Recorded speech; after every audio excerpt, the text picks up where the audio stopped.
موسیٰ علیہ السلام کا زمانہ ہے, بارش نہیں ہو رہی, پریشان ہو گئے لوگ. موسیٰ علیہ السلام کے پاس آئے, آپ نے کہا چلو صلاۃ الاستسقاء پڑھتے, اللہ سے مانگتے. سب لوگ موجود ہیں. حضرت موسیٰ علیہ السلام اللہ سے عرض کرتے ہیں, بولا بارش برسا. جواب آتا ہے کہ بارش نہیں برسے گی. پوچھا کیوں؟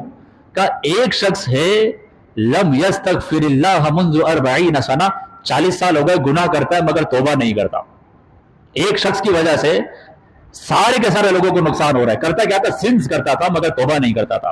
حضرت موسیٰ علیہ السلام نے کہہ دیا کہ بھائی یہاں پر ایک شخص ہے کہ جس کی وجہ سے بارش نہیں ہو رہی, وہ سنفل پرسن ہے اور استغفار بھی نہیں کرتا, توبہ بھی نہیں کرتا, اس کو نکلنا ہوگا. اب جس نے گناہ کیا تھا اس کو ریئلائز ہوا یہ تو میں ہوں, اس نے دل ہی دل میں استغفار کر دیا. 40 سال تک نہیں کہا, آج کہہ دیا. ابھی وہ نکلا نہیں تھا کہ آسمان پہ بادل آئے اور موسلادھار بارش ہو گئی.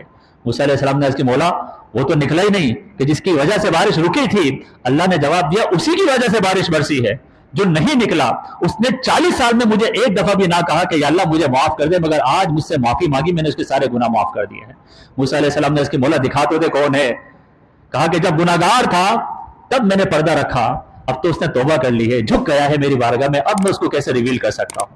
اگر ایک شخص کے گناہ پوری کی پوری سٹی کے لیے نحوست کا سبب بن گیا تو ہم غور تو کریں, ہم جب گناہ کرتے ہوں گے تو ہماری فیملی کتنی ڈیفیکلٹ موڈ میں رہتی ہوگی.